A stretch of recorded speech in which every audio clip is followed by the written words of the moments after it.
Hi hello friends, good evening all of you. MRL study studio ಚಾನಲ್ಗೆ ತಮಗೆಲ್ಲರಿಗೂ ಸ್ವಾಗತಿಸುತ್ತಾ ಇವತ್ತಿನ ತರಗತಿಯಲ್ಲಿ ದೈಹಿಕ ಶಿಕ್ಷಣ ಶಿಕ್ಷಕರ ಒಂದು ನೇಮಕಾತಿಗೆ ಸಂಬಂಧಪಟ್ಟಂತಹ ಹಾಗೆ ಪೇಪರ್ 1 ಪತ್ರಿಕೆ, ಪೇಪರ್ 2 ನಮ್ಮ ಮೆಥಡ್ ಪೇಪರ್ ಇರುತ್ತೆ. ಪೇಪರ್ 1 ಪತ್ರಿಕೆ ಏನಿರುತ್ತೆ ಇದು ಕಾಮನಾಗಿ ಎಲ್ಲರಿಗೂ ಇರ್ತೈತಿ. HSTR, GPSTR, PSTR ಅವ್ರವ್ರ ಲೆವೆಲ್ಗೆ ಬೇರೆ ಬೇರೆ ಇರ್ತೈತಿ. ಇದು ನಮ್ಮ HSTRಗೆ ಏನು ದೈಹಿಕ ಶಿಕ್ಷಣ ಪೇಪರ್ ಇದೆಯೋ ಆ ಒಂದು ಪೇಪರಲ್ಲಿ ನಾವು ಓದ್ಕೊಂಡಿದ್ರೆ ಏನೆಲ್ಲ ಆರೋಗ್ಯ ಶಿಕ್ಷಣ ಮತ್ತು ಮೂಲ ಶಿಕ್ಷಣ ಅಂತ ಕೊಟ್ಟಿದ್ರೆ ಅದರಲ್ಲಿ ನಮ್ಮ ವಿಷಯ ಏನಾಗುತ್ತೆ ಅಲ್ಲಿ ಕವರ್ ಆಗುತ್ತೆ. ಹಾಗಾಗಿ ನಾನು ಏನು ಮಾಡ್ತಿದ್ದೀನಿ ಅಂದರೆ ಇವತ್ತಿನಿಂದ 6ನೇ ತರಗತಿಯಿಂದ 10ನೇ ತರಗತಿ ಗಂಟ 2025 ಮತ್ತು 26 ಏನು ಮಾಡಿದ್ದೀನಿ ಅದರದ್ದು ಕೂಡ ಮಾಡ್ತೀನಿ ಒಂದು ಕಡೆ. ಈಗ ಯಾಕಂದರೆ ಅಲ್ಲಿ ಡೀಟೇಲ್ಸ್ ಆಗಿದೆ ದೈಹಿಕ ಶಿಕ್ಷಣಕ್ಕೆ ಸಂಬಂಧಪಟ್ಟಿದ್ದು. 2026 ಏನು 27 ಸಾಲಿನಿಂದ ಇಲ್ಲಿ ಮೌಲ್ಯ ಶಿಕ್ಷಣ ಆ್ಯಡ್ ಮಾಡೋದ್ರಿಂದ ವಿಷಯ ಏನಿದೆ ಶಾರ್ಟ್ ಇದೆ. ಹಾಗಾಗಿ ಇದು ಏನು ಮಾಡೋಣ ಅಂದರೆ ಶಾರ್ಟ್ ಇರೋದು ಕೂಡ ಏನು ಮಾಡೋಣ ಕವರ್ ಮಾಡ್ಕೊಳ್ಳೋಣ. ಇಲ್ಲಿ ನಾನು ಮೌಲ್ಯ ಶಿಕ್ಷಣ ಹೇಳ್ತಾಯಿಲ್ಲ, ಫಸ್ಟ್ ಆರೋಗ್ಯ ಮತ್ತು ದೈಹಿಕ ಶಿಕ್ಷಣ ಅಂಥೇಳಿ ಲಾಸ್ಟಲ್ಲಿ ಏನು ಕೊಟ್ಟಿದ್ದಾರೆ. ಫಸ್ಟಿಗೆಲ್ಲ ಮೌಲ್ಯ ಶಿಕ್ಷಣ ಕೊಟ್ಟು ಆಮೇಲೆ ಲಾಸ್ಟಿಗೆ ಏನು ಮಾಡಿದ್ದಾರೆ ಈ ಆರೋಗ್ಯ ಶಿಕ್ಷಣ ಮತ್ತು ದೈಹಿಕ ಶಿಕ್ಷಣ ಅಂತ ಕೊಟ್ಟಿದ್ದಾರೆ. ಹಾಗಾಗಿ ಅಲ್ಲಿಂದ ಏನು ಮಾಡೋಣ, ಫಸ್ಟ್ ಆರೋಗ್ಯ ಶಿಕ್ಷಣ ಮತ್ತು ದೈಹಿಕ ಶಿಕ್ಷಣ ತಿಳ್ಕೊಂಡು ಆಮೇಲೆ ಏನು ಮಾಡೋಣ ಮೌಲ್ಯ ಶಿಕ್ಷಣ ಬಗ್ಗೆ ತಿಳ್ಕೊಳ್ಳೋಣ. ಯಾಕೆಂದರೆ ಅದ್ರಾಗೇನು ಅಷ್ಟು ಇಂಪಾರ್ಟೆಂಟ್ ಅನ್ನಿಸ್ತಾ ಇಲ್ಲ ನನಗೆ.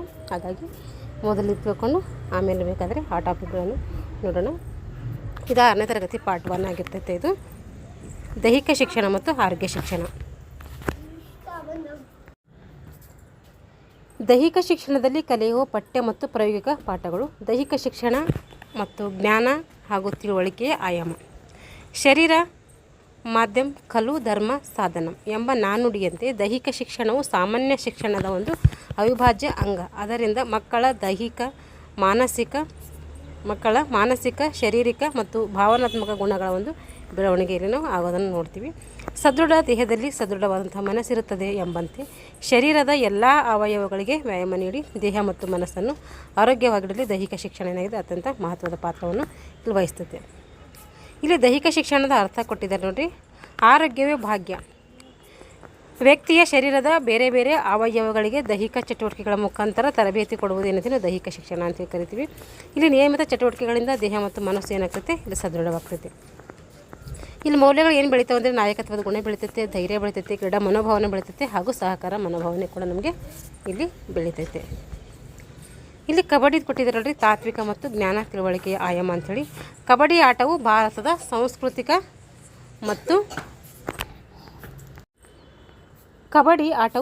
ಒಂದು ಸಾಂಸ್ಕೃತಿಕ ದೈಹಿಕ ಪರಂಪರೆಯನ್ನು ಪ್ರತಿಬಿಂಬಿಸುವ ಒಂದು ಪ್ರಮುಖ ಕ್ರೀಡೆಯಾಗಿದೆ. ಕಬಡ್ಡಿಯ ಇತಿಹಾಸ, ನಿಯಮಗಳು ಮತ್ತು ಮೌಲ್ಯಗಳ ಬಗ್ಗೆ ಸಮಗ್ರ ಮಾಹಿತಿಯನ್ನು ನೀಡುತ್ತದೆ.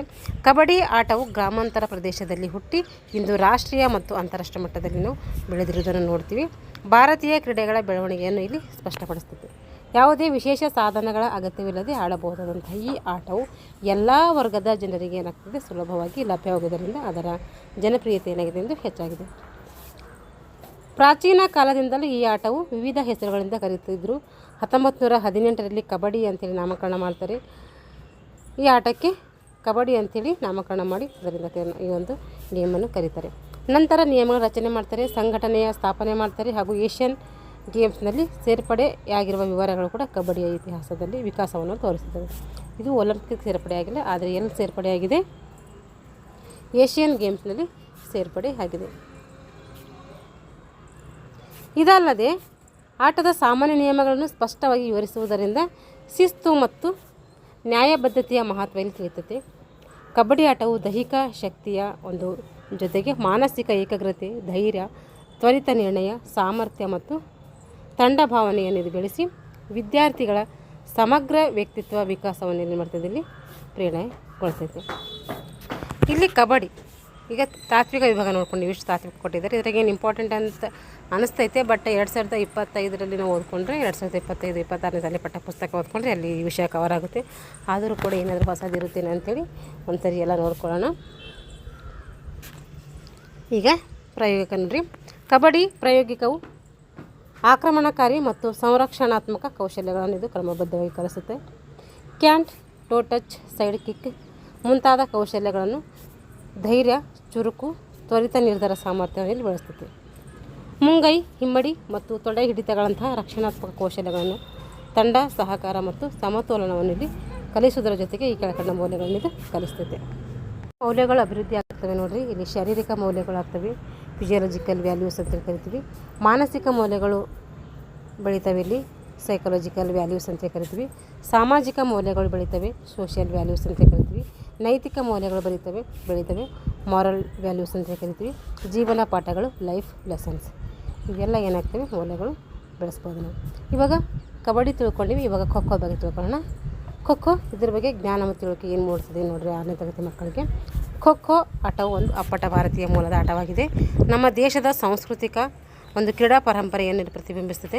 ಖೋ ಖೋ ಆಟವು ವೇಗ, ಚುರುಕು, ತಾಳ್ಮೆ, ತಂತ್ರಬದ್ಧ ಚಿಂತನೆ ಮತ್ತು ಸಮೂಹ ಭಾವನೆಗಳನ್ನು ಬೆಳೆಸುವಲ್ಲಿ ಪ್ರಮುಖ ಪಾತ್ರವನ್ನು ಇದು ವಹಿಸುತ್ತದೆ. ವಿಶೇಷವಾಗಿ ದೈಹಿಕ ಸಾಮರ್ಥ್ಯ, ಸ್ನಾಯು ಶಕ್ತಿ ಮತ್ತು ಪ್ರತಿಕ್ರಿಯೆ ವೇಗವನ್ನು ಇದು ಹೆಚ್ಚಿಸಲು ಈ ಆಟ ಏನಾಗ್ತದೆ ಸಹಕಾರಿಯಾಗ್ತದೆ. ನಿಯಮಗಳ ಅರಿವು ವಿದ್ಯಾರ್ಥಿಗಳ ಶಿಸ್ತು ಮತ್ತು ಕ್ರೀಡಾ ಸ್ಫೂರ್ತಿಯನ್ನು ಇದು ವೃದ್ಧಿಸುತ್ತದೆ. ಈ ಪಾಠವು ದೈಹಿಕ ಶಿಕ್ಷಣದ ಮಹತ್ವವನ್ನು ಒತ್ತಿ ಹೇಳುವುದರ ಜೊತೆಗೆ ದೇಶೀಯ ಆಟಗಳ ಸಂರಕ್ಷಣೆ ಮತ್ತು ಉತ್ತೇಜನಕ್ಕೂ ಪ್ರೇರಣೆಯಾಗಿ ಕಾರ್ಯನಿರ್ವಹಿಸುತ್ತದೆ. ಶಾಲಾ ಮಟ್ಟದಲ್ಲಿ ವಿದ್ಯಾರ್ಥಿಗಳ ಸರ್ವಾಂಗೀಣ ಅಭಿವೃದ್ಧಿಗೆ ಇದು ಏನಾಗ್ತೈತೆ ಬಹುಪಯೋಗಿ ಆಗ್ತೈತೆ. ಖೋ ಖೋ ಆಟದ ಪ್ರಾಯೋಗಿಕ. ಖೋ ಖೋ ಪ್ರಾಯೋಗಿಕ ಆಟದಲ್ಲಿ ಬೆನ್ನಟ್ಟುವ ಕೌಶಲ್ಯಗಳು, ಬುಲೆಟ್ ವಿಧಾನ, ಪ್ರಾಕ್ಸಿಮಲ್ ವಿಧಾನ, ಡಿಜಿಟಲ್ ವಿಧಾನಗಳು, ಖೋ ಖೋ ಅಂಕಣದ ಬಾಕ್ಸ್ನಲ್ಲಿ ಕೂರುವ ವಿಧಾನಗಳು, ಇದಲ್ಲದೆ ರಕ್ಷಣಾತ್ಮಕವಾಗಿ ಆಡುವ ಕೌಶಲ್ಯಗಳು, ಆಕ್ರಮಣಕಾರಿ ಕೌಶಲ್ಯಗಳು, ತಪ್ಪಿಸುವ ಕೌಶಲ್ಯಗಳು ಅಂದರೆ ಆಕ್ರಮಣ ಕೌಶಲ್ಯಗಳಿಗೆ ಅಟ್ಯಾಕ್ ಸ್ಕಿಲ್ ಅಂತ ಕರಿತೀವಿ. ತಪ್ಪಿಸಿಕೊಳ್ಳುವಂಥ ಸ್ಕಿಲ್ಗಳಿಗೆ ಡಿಫೆನ್ಸಿವ್ ಸ್ಕಿಲ್ಗಳಂತ ಕರಿತೀವಿ. ಇಲ್ಲೂ ಕೂಡ ನಮಗೆ ಕನ್ಸೆಪ್ಟ್ ಅನ್ನಿಸಲಿಲ್ಲ. ಯೋಗ ನೋಡೋಣ. ಯೋಗದು ತಾತ್ವಿಕ ಮತ್ತು ಮಾನಸಿಕ ಯೋಗಕ್ಷೇಮ ಬಗ್ಗೆ ತಿಳಿಸಿದ್ದಾರೆ. ಯೋಗವನ್ನು ದೇಹ, ಮನಸ್ಸು ಮತ್ತು ಆತ್ಮದ ಸಮನ್ವಯದ ಒಂದು ಸಾಧನವಾಗಿ ವಿವರಿಸಿ ತಾಮಸ ಮತ್ತು ರಾಜಸ ಎನ್ನದೇ ಶರೀರ ತಾಮಸ ಗುಣವನ್ನು ಹೊಂದಿದೆ, ನಮ್ಮ ಮನಸ್ಸು ರಾಜಸ ಗುಣವನ್ನು ಹೊಂದಿದೆ, ಆತ್ಮ ಸತ್ವಗುಣವನ್ನು ಹೊಂದಿದೆ ಅಂತ ನಾವು ನೋಡಿದ್ದೀವಿ. ಇವಾಗ ತಾಮಸ ರಾಜಸ ಗುಣಗಳನ್ನು ಸತ್ವಗುಣದ ಮಟ್ಟಕ್ಕೆ ತರುವ ಮಾರ್ಗವೆಂದು ನಾವು ತಿಳಿಸ್ತೀವಿ. ಪತಂಜಲಿ ಯೋಗಸೂತ್ರ ಪಾಠಕ್ಕೆ ತಾತ್ವಿಕ ದೃಢತೆಯನ್ನು ನೀಡುತ್ತದೆ. ಯೋಗಾಭ್ಯಾಸದಿಂದ ದೈಹಿಕ ಮಾನಸಿಕ ಬಲ ಮತ್ತು ಉಸಿರಾಟ ನಿಯಂತ್ರಣ, ಸ್ಮರಣ ಶಕ್ತಿ, ಏಕಾಗ್ರತೆ, ರೋಗ ನಿರೋಧಕ ಶಕ್ತಿ ಏನಾಗ್ತೈತಿ ಇಲ್ಲಿ ಹೆಚ್ಚಾಗ್ತೈತಿ. ಯೋಗವನ್ನು ಜೀವನ ಶೈಲಿಯಾಗಿ ವಿಶ್ವದಾದ್ಯಂತ ಇಂದಿನ ದಿನಮಾನಗಳಲ್ಲಿ ಅಳವಡಿಸಿಕೊಳ್ಳಲಾಗ್ತಾಯಿದೆ. ಯೋಗದಿಂದ ಬರುವಂಥ ಮೌಲ್ಯಗಳೇನು? ಶಾಂತಿ ಬರ್ತೈತೆ, ಪೀಸ್ ಅಂತ ಕರಿತೀವಿ. ಯೋಗವು ಮನಸ್ಸಿನ ಅಶಾಂತಿಯನ್ನು ಕಡಿಮೆ ಮಾಡಿ ಆಂತರಿಕ ಶಾಂತಿಯನ್ನು ಬೆಳೆಸ್ತೈತೆ. ಅಹಿಂಸೆ, ನಾನ್ ವೈಲೆನ್ಸ್ ಅಂತ ಕರಿತೀವಿ. ಯೋಗದ ಮೂಲ ತತ್ವಗಳಿಗೆ ಅಹಿಂಸೆ ಒಂದು ಪ್ರಮುಖ ಅಂಶವಾಗಿರ್ತೈತೆ. ಇದು ಇತರರಿಗೂ ಮತ್ತು ಸ್ವಂತ ದೇಹಕ್ಕೂ ಹಾನಿ ಮಾಡದಿರೋದನ್ನು ಇದು ತಿಳಿಸ್ತದೆ. ಸಹನೆ, ಪೇಷನ್ಸ್ ಅಂತ ಕರಿತೀವಿ. ಆಸನಗಳನ್ನು ಅಭ್ಯಾಸ ಮಾಡುವಾಗ ನಿಧಾನವಾಗಿ ಪ್ರಗತಿ ಸಾಧಿಸುವುದರಿಂದ ಸಹನೆ ಏನಾಗ್ತದೆ ಇಲ್ಲಿ ಬೆಳೀತದೆ. ಸ್ವಯಂ ನಿಯಂತ್ರಣ ಉಂಟಾಗ್ತದೆ ಯೋಗದಿಂದ.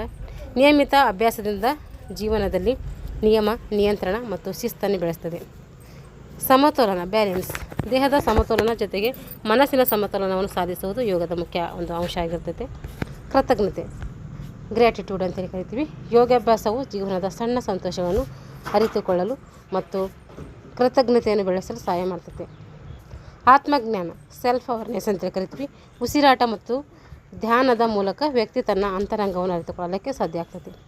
ಸಹಾನುಭೂತಿ ಅಂದರೆ ಯೋಗವು ಇತರರ ನೋವು, ಸಂತೋಷವನ್ನು ಹಂಚಿಕೊಳ್ಳುವ ಮನೋಭಾವನೆಯನ್ನು ಬೆಳೆಸ್ತದೆ. ಅಂದರೆ ಕಂಪ್ಯಾಷನ್ ಅಂತೇಳಿ ನಾವು ಕರಿತೀವಿ. ಜೀವನದಲ್ಲಿ ಯಾವ ರೀತಿ ಅನ್ವಯ ಆಗ್ತವೆ ಯೋಗ ನೋಡಿರಿ. ದಿನನಿತ್ಯದ ಒತ್ತಡವನ್ನು ಕಡಿಮೆ ಮಾಡಲಿಕ್ಕೆ ಧ್ಯಾನ ಮತ್ತು ಪ್ರಾಣಾಯಾಮ ಯೂಸ್ ಆಗ್ತವೆ. ಸಂಬಂಧಗಳಲ್ಲಿ ಶಾಂತಿ ಮತ್ತು ಸಹಾನುಭೂತಿಯನ್ನು ಬೆಳೆಸ್ಕೋಬೋದು. ಕೆಲಸದಲ್ಲಿ ಶಿಸ್ತಿನೊಂದಿಗೆ ಸಮತೋಲನ ಸಾಧಿಸ್ಬೋದು. ಯೋಗವನ್ನು ಹಠಯೋಗವೆಂದು ನಾವು ಭಾವಿಸಿ ಯೋಗವನ್ನು ಏನು ಮಾಡ್ತೀವಿ ಹಠಯೋಗವೆಂದು ಭಾವಿಸಿ ನೋಡಿ ಇಂಪಾರ್ಟೆಂಟು. ಯೋಗವನ್ನು ಏನು ಭಾವಿಸ್ತೀವಿ ಅಂದರೆ ಹಠಯೋಗವೆಂದು ಭಾವಿಸಿ ಕೇವಲ ವ್ಯಾಯಾಮವಾಗಿ ನೋಡದೆ ಜೀವನದ ಮೌಲ್ಯಗಳನ್ನು ಅರಿಯುವಂತಹ ಒಂದು ಸಾಧನವಾಗಿ ನಾವು ಬೆಳೆಸಿದರೆ ಅದು ಏನಾಗ್ತೈತೆ ವ್ಯಕ್ತಿತ್ವ ಸಂಪೂರ್ಣವಾಗಿ ಏನಾಗ್ತೈತೆ ಅಲ್ಲಿ ರೂಪುಗೊಳ್ತೈತಿ ಅಂತ ಅರ್ಥ. ಈಗ ಪ್ರಾಣಾಯಾಮ, ಇದು ಪ್ರಯೋಗ ನೋಡ್ರಿ. ಇಲ್ಲಿ ಭಾವನಾತ್ಮಕ ಕಲಿಕೆ. ಪ್ರಾಣಾಯಾಮದ ಮೂಲಕ ಉಸಿರಾಟದ ಮಹತ್ವವನ್ನು ತಿಳಿಸಿ ಪೂರಕ, ರೇಚಕ, ಕುಂಭಕ ಮತ್ತು ಕ್ರಮಬದ್ಧ ಉಸಿರಾಟದ ವಿಧಾನಗಳನ್ನು ಕಲಿಸ್ತೈತೆ. ಪೂರಕ ಅಂದರೆ ಉಸಿರನ್ನು ಒಳಗೆ ತೆಗೆದುಕೊಳ್ಳೋದು, ರೇಚಕ ಅಂದರೆ ಹೊರಗೆ ಬಿಡೋದು, ಕುಂಭಕ ಅಂದರೆ ಹೋಲ್ಡ್ ಮಾಡೋದು. ಈ ಕ್ರಮಗಳು ದೇಹದಲ್ಲಿ ಆಮ್ಲಜನಕದ ಸರಿಯಾದ ಸಂಚಾರಕ್ಕೆ ಸಹಾಯ ಮಾಡಿ ಏಕಾಗ್ರತೆ, ಚುರುಕುತನ, ಶರೀರದ ತೇಜಸ್ಸನ್ನು ಹೆಚ್ಚಿಸ್ತದೆ. ಕೈಗಳ ಚಲನೆಯನ್ನು ಉಸಿರಾಟದೊಡನೆ ಸಂಯೋಜಿಸುವ ವ್ಯಾಯಾಮಗಳು ದೇಹ ಮನಸ್ಸಿನ ಸಮತೋಲನವನ್ನು ಸಾಧಿಸಲು ಏನು ಮಾಡ್ತದೆ ನೆರವಾಗ್ತದೆ. ಮುದ್ರಾಸನ ಅಂತ ಕರಿತೀವಿ. ಸದೃಢತೆ, ಮೋಟಾರ್ ಕೌಶಲ್ಯಗಳು, ಮಾನಸಿಕ ಯೋಗಕ್ಷೇಮ ಮುದ್ರೆಗಳು ಪ್ರಾಣಾಯಾಮದ ಅಭ್ಯಾಸಕ್ಕೆ ಪೂರಕವಾಗಿರ್ತೈತಿ. ಚಿನ್ಮುದ್ರೆ ನೋಡಿದ್ದೀವಿ, ಚಿನ್ಮಯ ಮುದ್ರೆ ನೋಡಿದ್ದೀವಿ, ಆದಿ ಮುದ್ರೆ ನೋಡಿದ್ದೀವಿ, ಬ್ರಹ್ಮ ಮುದ್ರೆ. ಇವೆಲ್ಲದ್ರ ಬಗ್ಗೆ ನಾನು ಏನು ಮಾಡಿದ್ದೀನಿ ನಿನ್ನ ಕ್ಲಾಸಲ್ಲಿ ಮಾಡಿದ್ದೀನಿ, ನೋಡ್ಕೊಳ್ರಿ ಇಲ್ಲಿ. ಯಾಕೆಂದರೆ ಇಲ್ಲಿ ಶಾರ್ಟ್ ಇದೆ, ಆ ಶಾರ್ಟ್ ಇದ್ದರೆ ನಮ್ಗೆ ಏನಾರು ಸಿಗುತ್ತೆ ಅನ್ನೋದು ನನ್ನ ಉದ್ದೇಶ. ಏನಾದರೂ ಸಿಗುತ್ತೆ ಅನ್ನೋದರಲ್ಲಿ ಏನಾದರೂ ಹೊಸದು ಕೊಟ್ಟಿದ್ದಾರೆ ಅಂತೇಳಿ ಒಂದು ಸರಿ ಕ್ಲಾಸ್ ಮಾಡ್ತಾಯಿದ್ದೀನಿ. ಯಾಕೆಂದರೆ ನನ್ನಲ್ಲಿ ಎಲ್ಲ 2025-26ರಲ್ಲಿ ಎಲ್ಲ ಏನು ಮಾಡಿದ್ದೀನಿ, ಕವರ್ ಮಾಡಿದ್ದೀನಿ.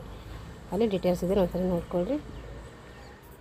ನೋಡಿರಿ, ಮುದ್ರೆಗಳು ಪ್ರಾಣಾಯಾಮ ಮತ್ತು ಯೋಗಾಸನಗಳನ್ನು ಮಾಡುವಾಗ ಸಡಿಲವಾದ ಬಟ್ಟೆ, ಶುದ್ಧ ವಾತಾವರಣ, ಸ್ವಚ್ಛ ನೆಲಹಾಸು ಹಾಗೂ ಮಿತಭಕ್ಷ, ಋತುಭಕ್ಷ ಎಂಬ ಜೀವನ ಮೌಲ್ಯಗಳನ್ನು ವಿದ್ಯಾರ್ಥಿಗಳಲ್ಲಿ ಆರೋಗ್ಯಕರ ಜೀವನ ಶೈಲಿ ಏನು ಮಾಡ್ತದೆ, ರೂಪಿಸಲು ಸಹಾಯ ಮಾಡ್ತದೆ. ಒಟ್ಟಾರೆ ಮಕ್ಕಳಲ್ಲಿ ಆರೋಗ್ಯ, ಜಾಗೃತಿ, ಸ್ವಯಂ ನಿಯಂತ್ರಣ ಮತ್ತು ಶಿಸ್ತು ಬೆಳೆಸುವಲ್ಲಿ ಮಹತ್ವದ ಪಾತ್ರವನ್ನು ಇದು ವಹಿಸ್ತದೆ. ಮುದ್ರೆಗಳು, ಹಸ್ತಮುದ್ರೆಗಳು ಯೋಗ ಮತ್ತು ಧ್ಯಾನದಲ್ಲಿ ಬಳಸುವ ಕೈಗಳು ಜೋಡಿಸುವ ವಿಧಾನಗಳು. ಇವು ಕೇವಲ ಆಧ್ಯಾತ್ಮಿಕ ಅಭ್ಯಾಸವಲ್ಲ, ಜೀವನದಲ್ಲಿ ಅನೇಕ ಮೌಲ್ಯಗಳನ್ನು ಕಲಿಸುವಂಥ ಶಕ್ತಿಯನ್ನು ಹೊಂದಿದೆ. ಶಾಂತಿ ಮತ್ತು ಸಮತೋಲನ ಮುದ್ರೆಗಳು ಮನಸ್ಸನ್ನು ಏನು ಮಾಡ್ತವೆ, ಶಾಂತಗೊಳಿಸ್ತವೆ.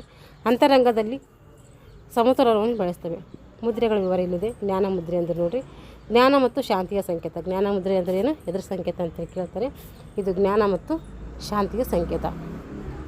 ಆತ್ಮವಿಶ್ವಾಸ ಮತ್ತು ಧೈರ್ಯ ಕೆಲವು ಮುದ್ರೆಗಳನ್ನು ಏನು ಮಾಡ್ತದೆ, ಶಕ್ತಿಯನ್ನು ಹೆಚ್ಚಿಸುತ್ತದೆ. ಆತ್ಮವಿಶ್ವಾಸ ಮತ್ತು ಧೈರ್ಯ ಕೆಲವು ಮುದ್ರೆಗಳನ್ನು ಏನು ಮಾಡ್ತದೆ, ಶಕ್ತಿಯನ್ನು ಹೆಚ್ಚಿಸ್ತದೆ. ಧೈರ್ಯದಿಂದ ನಿರ್ಧಾರಗಳನ್ನು ತೆಗೆದುಕೊಳ್ಳಲು ಸಹಾಯ ಮಾಡ್ತದೆ. ಧೈರ್ಯದಿಂದ ಯಾವುದೇ ನಿರ್ಧಾರ ತೆಗೆದುಕೊಳ್ಳೋಕ್ಕೆ ನಮಗೆ ಮತ್ತು ಜ್ಞಾನ ಮುದ್ರೆ ಹೆಲ್ಪ್ ಆಗ್ತದೆ. ಅಭಯ ಮುದ್ರೆ ಅಲ್ಲೆಲ್ಲ ಇಲ್ಲ, ಇವು ಇಲ್ಲಿದ್ದಾವೆ ನೋಡಿರಿ. ಅಂದರೆ ನಿನ್ನೇನು ಕ್ಲಾಸ್ ಮಾಡಿದ್ದೀನಲ್ಲ ಆ ಬುಕ್ಸಲ್ಲಿ ಇಲ್ಲ, ಇದು ಹಳೆ ಬುಕ್ಸಲ್ಲಿ ಇಲ್ಲ, ಇದು ಹೊಸದೇ. ಇದು ಇಲ್ಲಿ ಜ್ಞಾನ ಮುದ್ರೆ ಅಂದರೆ ಅಂತ ಕೇಳ್ತಾರೆ. ಜ್ಞಾನ ಮತ್ತು ಶಾಂತಿಯ ಸಂಕೇತ. ಆತ್ಮವಿಶ್ವಾಸ ಮತ್ತು ಧೈರ್ಯದ ಕೆಲವು ಮುದ್ರೆಗಳನ್ನು ಏನು ಮಾಡ್ತವೆ, ಶಕ್ತಿಯನ್ನು ಹೆಚ್ಚಿಸುತ್ತವೆ. ಧೈರ್ಯದಿಂದ ನಿರ್ಧಾರಗಳನ್ನು ತೆಗೆದುಕೊಳ್ಳಲು ಸಹಾಯ ಮಾಡ್ತವೆ. ಯಾವುದಿದು, ಜ್ಞಾನ ಮುದ್ರೆ. ಅಭಯ ಮುದ್ರೆ ಅಂದರೆ ಭಯವನ್ನು ದೂರ ಮಾಡುವ ಸಂಕೇತ. ಅಭಯ ಅಂದರೆ ಭಯ ದೂರ ಮಾಡ್ತದೆ ಅಂತ ಅರ್ಥ. ಭಯವನ್ನು ದೂರ ಮಾಡುವಂಥ ಒಂದು ಸಂಕೇತ. ಇಲ್ಲಿ ಕೃತಜ್ಞತೆ, ವಿನಯ ಮುದ್ರೆಗಳ ಮೂಲಕ ನಮಸ್ಕಾರ, ಪ್ರಾರ್ಥನೆ, ಕೃತಜ್ಞತೆ ಏನಾಗ್ತದೆ ಇಲ್ಲಿ ವ್ಯಕ್ತಪಡಿಸಲಿಕ್ಕೆ ಸಹಾಯಕ ಆಗ್ತದೆ. ಅಂಜಲಿ ಮುದ್ರೆ ವಿನಯ ಮತ್ತು ಕೃತಜ್ಞತೆಯ ಸಂಕೇತ. ಇದು ಅಂಜಲಿ ಮುದ್ರೆಯನ್ನು ವಿನಯ ಮತ್ತು ಕೃತಜ್ಞತೆಯ ಸಂಕೇತ. ಏಕಾಗ್ರತೆ ಮತ್ತು ಜ್ಞಾನ ಮುದ್ರೆಗಳು ಮನಸ್ಸನ್ನು ಏನು ಮಾಡ್ತವೆ, ಏಕಾಗ್ರತೆಗೊಳಿಸ್ತವೆ. ಅಧ್ಯಯನ, ಧ್ಯಾನ, ಸೃಜನಶೀಲತೆಯಲ್ಲಿ ಏನಾಗ್ತದೆ, ಸಹಾಯಕ ಆಗ್ತವೆ. ಈಗ ಧ್ಯಾನ ಮುದ್ರೆ ಆಳವಾದ ಚಿಂತನೆಗೆ ಪ್ರೇರಣೆ ಆಗ್ತೈತೆ. ಇದು ಯಾವುದು, ಧ್ಯಾನ ಮುದ್ರೆ. ಸಹಾನುಭೂತಿ ಮತ್ತು ಪ್ರೀತಿ ಮುದ್ರೆಗಳು ಹೃದಯದ ಶಕ್ತಿಯನ್ನು ಏನು ಮಾಡ್ತವೆ, ಜಾಗೃತಗೊಳಿಸುತ್ತವೆ. ಇತರರೊಂದಿಗೆ ಸಹಾನುಭೂತಿ, ಪ್ರೀತಿ ಬೆಳೆಸಲು ಏನಾಗ್ತೈತೆ, ಸಹಾಯ ಆಗ್ತದೆ. ಧ್ಯಾನ ಮುದ್ರೆ ಆಳವಾದ ಚಿಂತನೆಗೆ ಪ್ರೇರಣೆ ನೀಡ್ತೈತೆ. ಮತ್ತು ಸಹಾನುಭೂತಿ ಮತ್ತು ಪ್ರೀತಿ ಮುದ್ರೆಗಳು ಹೃದಯದ ಶಕ್ತಿಯನ್ನು ಏನು ಮಾಡ್ತವೆ, ಜಾಗೃತಗೊಳಿಸ್ತವೆ. ಇತರರೊಂದಿಗೆ ಸಹಾನುಭೂತಿ, ಪ್ರೀತಿ ಬೆಳೆಸಲು ಏನಾಗ್ತೈತೆ, ಸಹಾಯ ಆಗ್ತೈತೆ. ಹೃದಯ ಮುದ್ರೆ ಹೃದಯದ ಶಕ್ತಿಯನ್ನು ಏನು ಮಾಡ್ತದೆ, ಇಲ್ಲಿ ಬಲಪಡಿಸ್ಕೊಳ್ತೈತೆ. ಹೃದಯ ಮುದ್ರೆಗಳು ಕೇವಲ ದೇಹದ ಭಂಗಿಗಳು ಅಲ್ಲ, ಅವು ಶಾಂತಿ, ಧೈರ್ಯ, ಕೃತಜ್ಞತೆ, ಏಕಾಗ್ರತೆ ಮತ್ತು ಪ್ರೀತಿ ಮುಂತಾದ ಮೌಲ್ಯಗಳ ಜೀವನದಲ್ಲಿ ಏನು ಮಾಡ್ತದೆ, ಬೆಳೆಸುವ ಒಂದು ಸಾಧನಗಳಾಗಿವೆ. ಹೃದಯ ಮುದ್ರೆ ಅಂದರೆ ಹೃದಯಕ್ಕೆ ಶಕ್ತಿಯನ್ನು ನೀಡುವಂತಹದ್ದು. ಧ್ಯಾನ ಮುದ್ರೆ ಅಂದರೆ ಆಳವಾದ ಚಿಂತನೆಗೆ ಪ್ರೇರಣೆ ನೀಡ್ತೈತೆ. ಅಂಜಲಿ ಮುದ್ರೆ ಅಂದರೆ ಇಲ್ಲಿ ವಿನಯ ಮತ್ತು ಕೃತಜ್ಞತೆಯ ಸಂಕೇತವಾಗಿ ಬಳಸ್ತೀವಿ.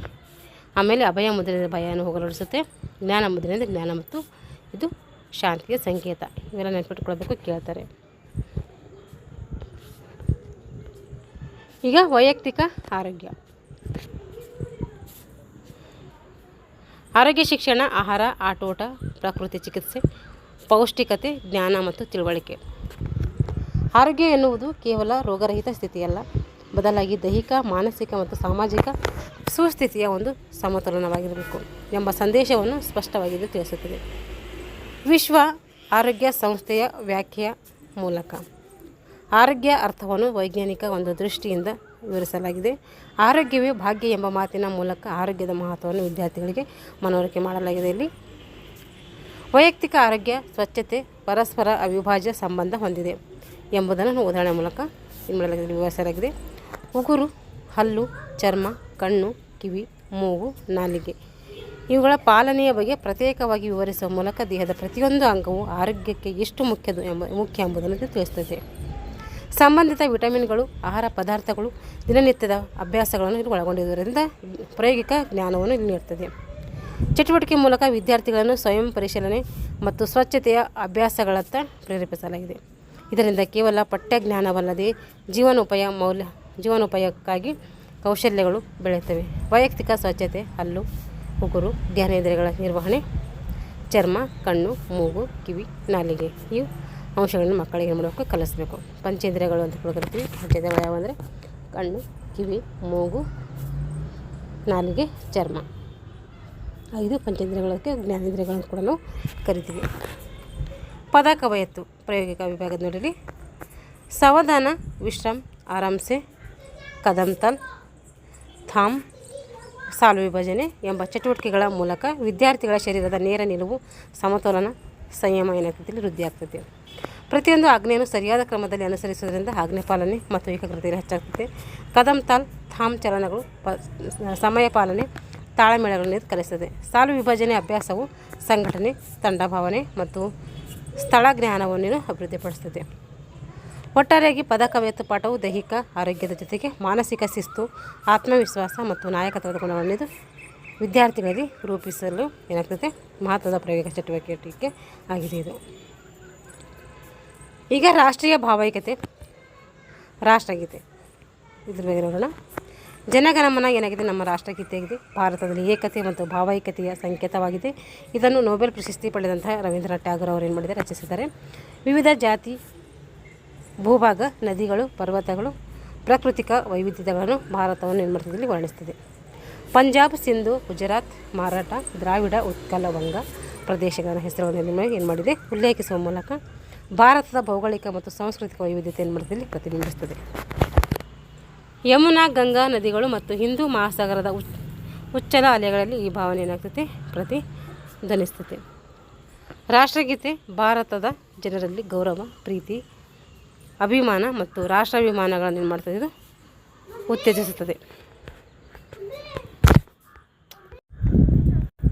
ರಾಷ್ಟ್ರಗೀತೆ ಭಾರತದ ಜನರಲ್ಲಿ ಗೌರವ, ಪ್ರೀತಿ, ಅಭಿಮಾನ ಮತ್ತು ರಾಷ್ಟ್ರಾಭಿಮಾನ ಉತ್ತೇಜಿಸುತ್ತದೆ. ಪ್ರತಿಯೊಬ್ಬ ಭಾರತೀಯರು ಇದನ್ನು ಹುಡುಕುವ ಮೂಲಕ ದೇಶದ ಏಕತೆಯನ್ನು, ಭಾಗ್ಯವನ್ನು ಹಾಗೂ ಸರ್ವಜನರ ಹಿತಚಿಂತನೆಗೆ ಪ್ರಯತ್ನಿಸುತ್ತಾರೆ. ಸ್ತೋತ್ರಾತ್ಮಕವಾಗಿ ಈ ಗೀತೆ ಭಕ್ತಿ, ಗೌರವ ಮತ್ತು ರಾಷ್ಟ್ರಭಕ್ತಿಯ ಸಂಕೇತವಾಗಿದೆ. ರಾಷ್ಟ್ರೀಯ ಭಾವೈಕ್ಯತೆ ಸಾಂಗ್ ಯಾವುದಂದರೆ ಅದು ಜೆಂಡಾ ಉಂಚ ಅಂತೇಳಿ ಧ್ವಜಗೀತೆ ಅಂತ ಕೂಡ ನಾವು ಕರಿತೀವಿ. ರಾಷ್ಟ್ರೀಯ ಭಾವಗೀತೆಯಲ್ಲಿ ಜೆಂಡಾ ಉಂಚ ಬರ್ತೈತೆ. ಇದು ಏನಂತ ಕರಿತೀವಿ ಅಂದರೆ ಧ್ವಜಗೀತೆ ಅಂತೇಳಿ ಕರಿತೀವಿ. ನೋಡಿರಿ ನೆನಪಿಟ್ಕೋಬೇಕು ಧ್ವಜಗೀತೆ ಯಾವುದು ಅಂತೇಳಿ. ರಾಷ್ಟ್ರೀಯ ಭಾವೈಕ್ಯತೆಯ ಭಾಗವಾಗಿ ರಾಷ್ಟ್ರಧ್ವಜವನ್ನು ಹಾರಿಸುವಾಗ ಧ್ವಜಗೀತೆಯನ್ನು ಏನು ಮಾಡ್ತೀವಿ ಹಾಡಲಾಗ್ತೈತೆ. ನಮ್ಮೆಲ್ಲ ಪ್ರೀತಿಯ ಧ್ವಜದ 3 ಬಣ್ಣಗಳ ವಿಶ್ವ ವಿಜಯದ ಸಂಕೇತವಾಗಿ ಎತ್ತರದಲ್ಲಿ ಹಾರಾಡಲಿ, ಸದಾ ಶಕ್ತಿಯನ್ನು ನೀಡುವ ಪ್ರೇಮ ಸುದೆಯನ್ನು ಹಾರಿಸುವ ವೀರರಿಗೆ ಹರುಷ, ಉತ್ಸಾಹ ನೀಡುವ ಈ ಧ್ವಜವು ನಮ್ಮ ತನಮನವೆಲ್ಲವೂ ಆಗಿದೆ ಎಂಬ ಅರ್ಥವನ್ನು ಧ್ವಜದ ಗೀತೆ ಏನು ಮಾಡ್ತದೆ ನೀಡ್ತದೆ. ಅದರಿಂದ ಜೆಂಡಾ ಉಂಚ ರಹೇ ಹಮರ ಧ್ವಜಗೀತೆಯನ್ನು ಹಾಡಿ ಮನನ ಮಾಡಿ ಭಾವಾರ್ಥವನ್ನು ಮೂಲಕ ಮಕ್ಕಳೊಂದಿಗೆ ಚರ್ಚಿಸಬೇಕು. ಉದ್ದ ಜಿಗಿತವು ಮಕ್ಕಳು ಇಷ್ಟಪಟ್ಟು ಆಡುವ ಆಟಗಳಲ್ಲಿ ಒಂದಾಗಿದೆ. ಈ ಆಟವು ವೇಗ, ಕಾಲುಗಳ ಶಕ್ತಿ ಮತ್ತು ನರಸ್ನಾಯುಗಳ ಸಂಯೋಜನೆ ಮೇಲೆ ಅವಲಂಬಿತವಾಗಿದೆ. ಜಿಗಿತದ ಗುಂಡಿ ಆಯತಾಕಾರದಲ್ಲಿದ್ದು ಅಗಲ, ಉದ್ದ ಮತ್ತು ಟೇಕಾಫ್ ಬೋರ್ಡ್ಗಳು ಓಡುವ ಹಾದಿಯ ಗಾತ್ರ ಮತ್ತು ಚಿಹ್ನೆಗಳನ್ನು ಒಳಗೊಂಡಿರುತ್ತದೆ. ಸ್ಪರ್ಧೆಯ ನಿಯಮಗಳಲ್ಲಿ 3 ಯತ್ನಗಳಿರ್ತವೆ. ಈ ಆಟದಲ್ಲಿ ರಾಜ್ಯ, ರಾಷ್ಟ್ರ ಮತ್ತು ಅಂತಾರಾಷ್ಟ್ರೀಯ ದಾಖಲೆಗಳನ್ನು ಪುರುಷ, ಮಹಿಳೆಯರು ಸಾಧಿಸಿದ್ದು ಇವರು ವಿದ್ಯಾರ್ಥಿಗಳಿಗೆ ಏನು ಮಾಡ್ತಾರೆ ಪ್ರೇರಣೆಯಾಗಿರ್ತಾರೆ. ಉದ್ದ ಜಿಗಿತ ಕೌಶಲ್ಯವನ್ನು ಹಂತವಾಗಿ ಕಲಿಸಬೇಕಾಗುತ್ತೆ. ಉದ್ದ ಜಿಗಿತದಲ್ಲಿ check mark, take off, float, landing ಇವು ಪ್ರಮುಖವಾದ ವಿಷಯಗಳು. ಟೇಕ್ ಆಫ್ ವೇಳೆ ಪಾದಗಳು, ದೇಹ ಮತ್ತು ಕೈಗಳ ಸಮನ್ವಯ ಮುಖ್ಯ. ಗಾಳಿಯಲ್ಲಿ ಸ್ಥಿರತೆ ಮತ್ತು ಮುನ್ನಡೆಯ ಚಲನೆ ಕಾಪಾಡಬೇಕು. ಏನು ಮಾಡ್ತೀವಿ ಉದ್ದ ಜಿಗಿತದಲ್ಲಿ ಕೌಶಲ್ಯವನ್ನು ಹಂತವಾಗಿ ಕಲಿಸಬೇಕಾಗ್ತೈತೆ. ಉದ್ದ ಜಿಗಿತದಲ್ಲಿ check mark, take off, float, landing ಎಂಬ ಪ್ರಮುಖವಾದ ವಿಷಯಗಳನ್ನು ನಾವು ಟೇಕ್ ಆಫ್ ವೇಳೆ ಪಾದಗಳು, ದೇಹ, ಕೈಗಳ ಸಮನ್ವಯ ಇಲ್ಲಿ ಮುಖ್ಯ ಆಗಿರ್ತದೆ. ಗಾಳಿಯಲ್ಲಿ ಸ್ಥಿರತೆ ಮತ್ತು ಮುನ್ನಡೆಯ ಚಲನೆಯಲ್ಲಿ ಕಾಪಾಡ್ಕೋಬೇಕು. ಲ್ಯಾಂಡಿಂಗ್ನಲ್ಲಿ ಕೊಲ್ಯಾಪ್ಸ್ ತಂತ್ರದಿಂದ ಸುರಕ್ಷಿತವಾಗಿ ಇಳಿಕೆ ಸಾಧಿಸಬೇಕಾಗ್ತದೆ. ಈ ಆಟವನ್ನು ಅಭ್ಯಾಸ ಮಾಡುವ ಮುಖಾಂತರ ವಿದ್ಯಾರ್ಥಿಗಳು ವೇಗ, ಶಕ್ತಿ, ಶಾರೀರಿಕ ಸಮತೋಲನದ ಒಂದು ವ್ಯಾಯಾಮಗಳಿಂದ ನೋಡಬೇಕು ಸದೃಢವಾಗ್ತಾರೆ. ಏನು ಮಾಡ್ತಾರೆ ಇಲ್ಲಿ ಈ ಆಟವನ್ನು ಅಭ್ಯಾಸ ಮಾಡುವುದರ ಮುಖಾಂತರ ವಿದ್ಯಾರ್ಥಿಗಳು ವೇಗ, ಶಕ್ತಿ ಮತ್ತು ಶಾರೀರಿಕ ಸಮತೋಲನ ವ್ಯಾಯಾಮಗಳಿಂದ ಏನಾಗ್ತೈತೆ ಸದೃಢ ಆಗ್ತೈತೆ. ಯೋಗಾಸನ ಕೊಟ್ಟಿದ್ದಾರೆ ನೋಡಿ. ಸೂರ್ಯ ನಮಸ್ಕಾರದ ಸಂಕ್ಷಿಪ್ತ ಸಾರಾಂಶ ಮನಸ್ಸು ಮತ್ತು ಶರೀರವನ್ನು ಜಾಗೃತಗೊಳಿಸುವುದಾಗಿದೆ. ಯೋಗಾಸನಗಳಲ್ಲಿ ಸೂರ್ಯ ನಮಸ್ಕಾರವು ಅತ್ಯಂತ ಪ್ರಮುಖವಾದಂಥ ಒಂದು ಆಸನವಾಗಿದೆ. ಇದು 12 ಯೋಗಾಸನಗಳನ್ನು ನಿರ್ದಿಷ್ಟ ಕ್ರಮದಲ್ಲಿ ಮಾಡುವ ಸಮಗ್ರ ಅಭ್ಯಾಸವಾಗಿದೆ. ದೇಹದ ಕೀಲುಗಳು ಮತ್ತು ಸ್ನಾಯುಗಳು ಬಲಪಡಿಸಿ ಉಸಿರಾಟದ ನುಡಿಗಳನ್ನು ಏನು ಮಾಡಬೇಕಿಲ್ಲಿ ಸಮತೋಲನಗೊಳಿಸಿ ಚರ್ಮ ರೋಗ ಮತ್ತು ಅಜೀರ್ಣವನ್ನು ಏನು ಮಾಡ್ತದೆ ತೊಡೆದು ವಿಟಮಿನ್ ಎ ಲಭ್ಯತೆಯನ್ನು ಹೆಚ್ಚಿಸುತ್ತದೆ. ಉಸಿರಾಟದ ಕ್ರಮಗಳಾದಂತಹ ಪೂರಕ, ರೇಚಕ, ಕುಂಭಕ ಮೂಲಕ ಏನು ಮಾಡ್ತೀವಿ ಮನಸ್ಸನ್ನು ಏಕಾಗ್ರತೆಗೊಳಿಸಿ ಮಾನಸಿಕ ಶಾಂತಿ ನೀಡ್ತದೆ. ನಿಯಮಿತ ಅಭ್ಯಾಸದಿಂದ ನವಚೈತನ್ಯ, ಏಕಾಗ್ರತೆ, ಒಟ್ಟಾರೆ ಏನಾಗ್ತೈತೆ ಆರೋಗ್ಯ ಉತ್ತಮಗೊಳ್ತೈತಿ. ಸೂರ್ಯ ನಮಸ್ಕಾರ ಮತ್ತು ಆಸನಗಳು. ಸಮಸ್ಥಿತಿ ಪ್ರಾರಂಭದಿಂದ 12 ಹಂತ ಸೂರ್ಯ ನಮಸ್ಕಾರವು ಶರೀರದ ಎಲ್ಲ ಒಂದು ಸ್ನಾಯುಗಳನ್ನು ಮಾಡ್ತದೆ, ಬಲಪಡಿಸ್ತದೆ.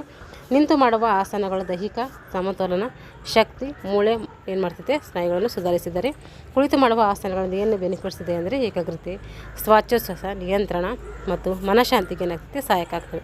ಮಲಗಿ ಮಾಡುವ ಆಸನಗಳಿಂದ ಏನು ಯೂಸ್ ಇದೆ ಅಂತಂದರೆ ಶರೀರದ ಸಂಪೂರ್ಣ ವಿಶ್ರಾಂತಿ ಒದಗಿಸ್ತದೆ. ಇವು ಒಟ್ಟಾಗಿ ದೇಹ, ಮನಸ್ಸು, ಚೈತನ್ಯಕ್ಕೆ ಏನಾಗ್ತವೆ 3 ಸಂಪೂರ್ಣ ಲಾಭವನ್ನು ನೀಡ್ತವೆ. ಈಗ ದೈಹಿಕ ಶಿಕ್ಷಣ ಆಯಿತು ಇಲ್ಲಿ ಗಂಟ. ಇವಾಗ ಆರೋಗ್ಯ ಶಿಕ್ಷಣ ನೋಡಿರಿ. ವೈಯಕ್ತಿಕ ಸುರಕ್ಷತೆ ಅಥವಾ ತಾತ್ವಿಕ ಅಂತ ಕರಿತೀವಿ. ಅಪಘಾತಗಳು ಮನುಷ್ಯನ ತಪ್ಪು, ನಿರ್ಲಕ್ಷ್ಯ ಹಾಗೂ ಅವಸರದಿಂದ ಸಂಭವಿಸುತ್ತವೆ. ರಸ್ತೆ, ಶಾಲೆ, ಆಟದ ಮೈದಾನ, ಮನೆಯಲ್ಲಿ ಕೂಡ ಸುರಕ್ಷತಾ ನಿಯಮವನ್ನು ಪಾಲಿಸುವುದು. ಅದರಿಂದ ಅವೇನು ಮಾಡಬಹುದು, ಸುರಕ್ಷತಾ ನಿಯಮ ಪಾಲಿಸೋದ್ರಿಂದ ಆಗುವಂಥ ಅಪಘಾತವನ್ನು ತಪ್ಪಿಸ್ಕೊಳ್ಬೋದು.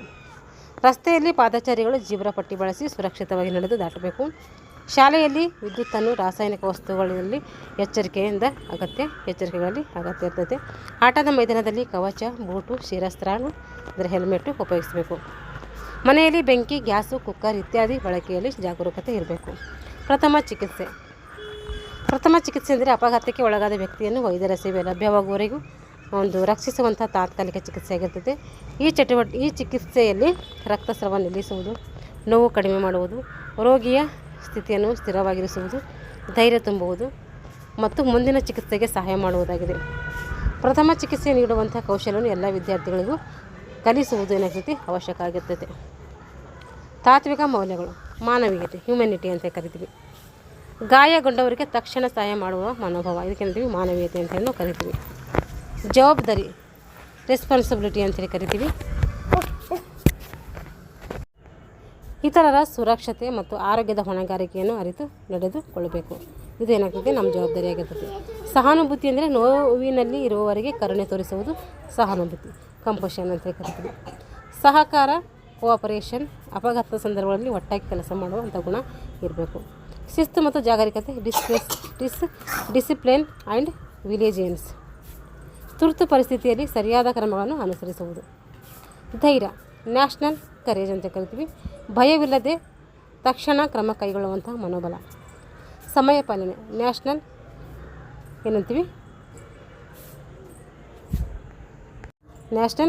ಪಂಚುವಾಲಿಟಿ ಅಂತೇಳಿ ಕರಿತೀವಿ. ತಕ್ಷಣದ ನೆರವು ನೀಡುವ ಮೂಲಕ ಏನು ಮಾಡ್ಬೋದು ನಾವು ಇನ್ನೊಬ್ಬರ ಜೀವನ ಉಳಿಸುವಲ್ಲಿ ಮಹತ್ವದ ಪಾತ್ರವನ್ನು ವಹಿಸ್ತೀವಿ. ಅಂದರೆ ಸಮಯ ಪಾಲನೆ ಇರಬೇಕು ಅಂತ ಅರ್ಥ. ತಾಳಬದ್ಧ ಚಟುವಟಿಕೆಗಳು, ಲೇಜಿಮ್ ವ್ಯಾಯಾಮವು ನರಸ್ನಾಯು ಸಂಯೋಜನೆ, ಶಿಸ್ತಿನ ಅಭ್ಯಾಸ, ಶರೀರದ ಸಮತೋಲನ ಮತ್ತು ಏಕಾಗ್ರತೆ ಹೆಚ್ಚಿಸಲು ಸಹಾಯಕ ಆಗ್ತದೆ. ವಿದ್ಯಾರ್ಥಿಗಳು ಸ್ಕಂದ, ಆರಾಮ, ಹೋಶಿಯರ್, 4 ಆವಾಜ್, ಏಕ್ ಜಗೆ, ಅಡಿ ಲಗಾವು, ಗಜ್ಬೆಲ್, ಪವಿತ್ರ ಹಂತಗಳನ್ನು ಕಲಿತಾರೆ. ಇಲ್ಲಿ ಪ್ರತಿ ಚಟುವಟಿಕೆಯಲ್ಲಿ ದೇಹ, ಕೈ, ಕಾಲು, ದಂಡಗಳನ್ನು, ಸ್ಥಾನ ಮತ್ತು ಚಲನೆಗಳನ್ನು ವಿವರಿಸಲಾಗಿದೆ. 16 ಎಣಿಕೆಗಳ ಒಂದು ಶಕ್ತಿಯ ನಿಯಂತ್ರಣ ಆಗಿರ್ತದೆ. ನಿಖರತೆ ಮತ್ತು ಶಾರೀರಿಕ ಶ್ರದ್ಧೆಯಲ್ಲಿ ಬಳಸ್ತೈತೆ. ಲೇಜಿಮ್ ಸಂಗೀತದ ಜೊತೆಗೆ ಕೂಡ ನಾವು ಮಾಡ್ಬೋದು. ಹಿಂದಿ ಲೇಜಿಮ್ ಒಂದು ತಾಳಬದ್ಧ ಚಟುವಟಿಕೆ. ಇದು ದೇಹದ ಚಲನೆ, ಸಂಗೀತದ ತಾಳ ಮತ್ತು ಸಮನ್ವಯತೆಯನ್ನು ಒಟ್ಟುಗೂಡಿಸುವಂಥ ಅಭ್ಯಾಸ ಆಗಿರ್ತದೆ. ಮನೋರಂಜನಾ ಆಟಗಳು ಮಕ್ಕಳಿಗೆ ಮನೋರಂಜನೆ, ದೈಹಿಕ ಚಟುವಟಿಕೆ, ತಂಡ ಭಾವನೆಯನ್ನು ಕಲ್ಪಿಸುತ್ತದೆ. ಅನೌಪಚಾರಿಕ ಸ್ವಚ್ಛಂದ ನಿಯಮಗಳೊಂದಿಗೆ ಎಲ್ಲರ ಸಕ್ರಿಯ ಪಾಲ್ಗೊಳ್ಳುವಿಕೆಯನ್ನು ಉತ್ತೇಜಿಸುತ್ತದೆ.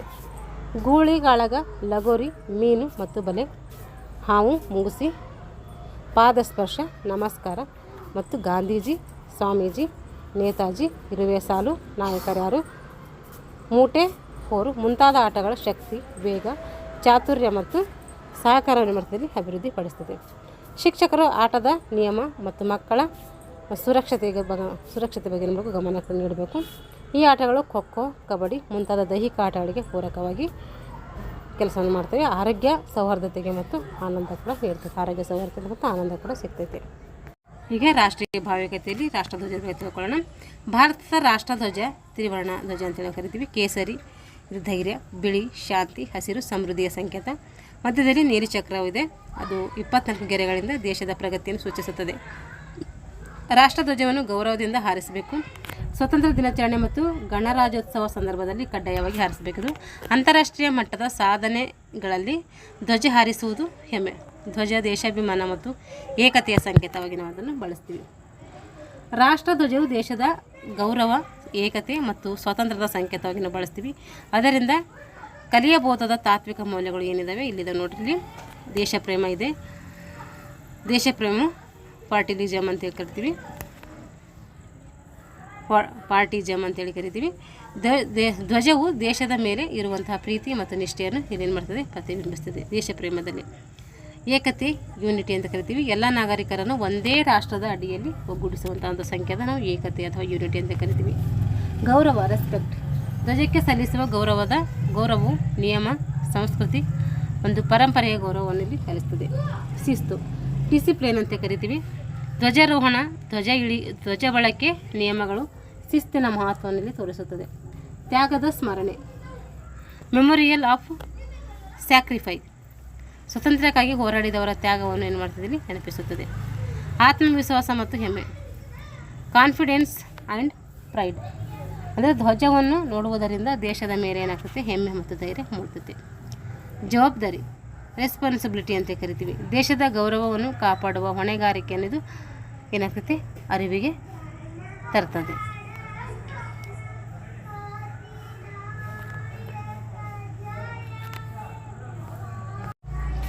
ಇದೇನಾದರೆ ದೈಹಿಕ ಶಿಕ್ಷಣಕ್ಕೆ ಸಂಬಂಧಪಟ್ಟಂತಹ ಏನೇ ಒಂದು ಇದು ಬೇಕಾದರೆ KTVS ವೆಬ್ಸೈಟನ್ನು ಏನು ಮಾಡಿರಿ ಸಂಪರ್ಕಿಸಿರಿ ಅಂತ ಹೇಳ್ತಾ ಇದೆ. ನೋಡಿರಿ, ಅವರ್ ಸೇಫ್ಟಿ ಅಡಿಷ್ನಲ್ ಇನ್ಫಾರ್ಮೇಷನ್ ಕೊಟ್ಟಿದ್ದಾರೆ. ಇದು ಕನ್ನಡದಲ್ಲಿ ಇಂಗ್ಲೀಷಲ್ಲಿ ಎರಡರಲ್ಲಿ ಇರ್ತದೆ. ಇದು ನೋಡಿರಿ, ನಾವು ನೋಡ್ಕೊಳ್ಳೋಣ. ಅವರ್ ಸುರಕ್ಷತೆ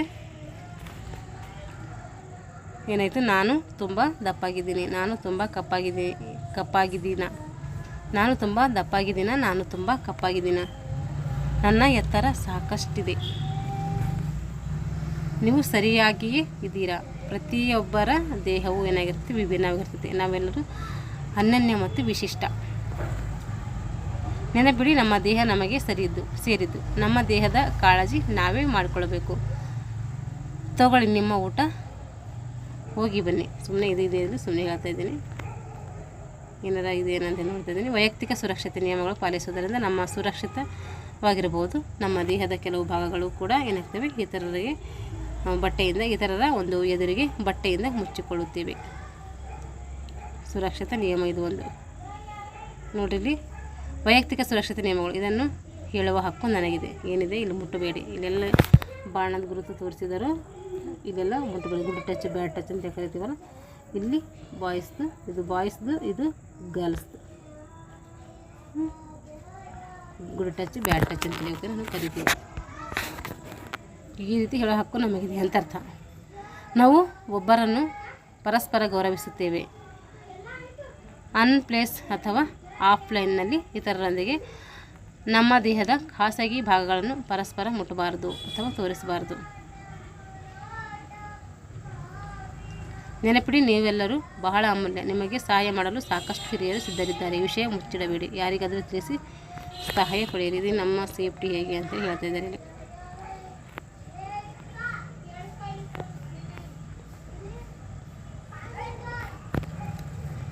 ಇದೆಲ್ಲ ಮಕ್ಕಳಿಗೋಸ್ಕರ ಕೊಟ್ಟಿದ್ದಾರೆ ಅವರು.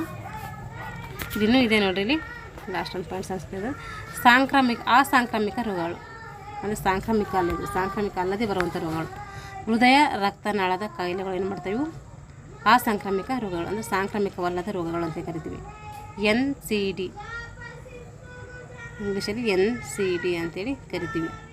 ಅಂದರೆ ಅಸಾಂಕ್ರಾಮಿಕ ರೋಗಗಳು ಅಥವಾ ಸಾಂಕ್ರಾಮಿಕವಲ್ಲದ ರೋಗಗಳು ಅಂತ ಅರ್ಥ.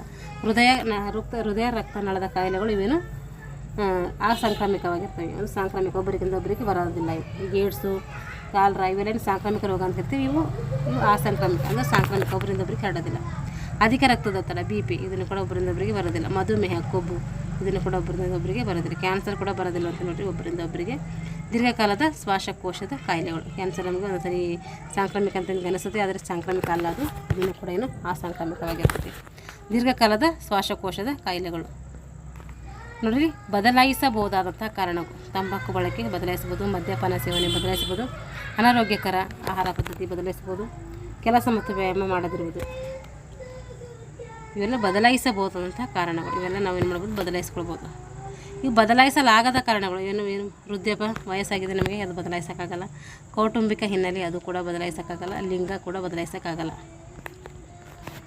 ನೋಡಿರಿ, ಇಷ್ಟು ಏನಾಯಿತು 6ನೇ ತರಗತಿಯ ಒಂದು ಸಂಪೂರ್ಣವಾಗಿ ಮುಗಿಸಿದ್ದೀನಿ. ಸ್ವಲ್ಪ ನಾನು ಇಲ್ಲಿ ಜಾಸ್ತಿ ವಿವರಣೆ ಕೊಡೋಕ್ಕೆ ಹೋಗಿಲ್ಲ, ಯಾಕೆಂದರೆ ಎಲ್ಲ ಈಸಿ ಇರುತ್ತೆ, ನಮ್ಗೆ ತಿಳಿಸಿ ಹೇಳುವಂಥದ್ದು ಏನಿಲ್ಲ. ಆದರೆ ಒಟ್ಟು ನಂಗೆ ಪಾಯಿಂಟ್ಸ್ ಸಿಗುತ್ತೇನೋ ಅಂತೇಳಿ ಹೇಳೋದಿತ್ತು ಅಷ್ಟೇ. ಹಾಗಾಗಿ ನಾನು ಸ್ವಲ್ಪ ವಿವರಣೆ ಜಾಸ್ತಿ ಕೊಡೋಕ್ಕೆ ಹೋಗಿಲ್ಲ, ಯಾಕೆಂದರೆ ಮತ್ತೆ ಟೈಮ್ ಇದಾಗುತ್ತೆ ಅಂಥೇಳಿ. ಹಾಗಾಗಿ ನಾನು ನೋಡ್ತಾ ಹೇಳ್ತಾ ಹೋಗಿದ್ದೀನಿ ಅಷ್ಟೇ. ಈಗ 6th ಮುಗಿಸಿದ್ವಿ. ಮುಂದಿನ ತರಗತಿಯಲ್ಲಿ 7th ನೋಡ್ಕೊಳ್ಳೋಣ. ಹೀಗೆ 10ನೇ ತರಗತಿ ಗಂಟ ಇದನ್ನು ಕೂಡ ನಾವು ಕಂಪ್ಲೀಟ್ ಮಾಡ್ಕೊಳ್ಳೋಣ ಅಂತ ಹೇಳ್ತಾ ಇಲ್ಲಿಗೆ ತರಗತಿಯನ್ನು ಮುಗಿಸ್ತಾ ಇದ್ದೀನಿ. ಎಲ್ಲರಿಗೂ ಧನ್ಯವಾದಗಳು.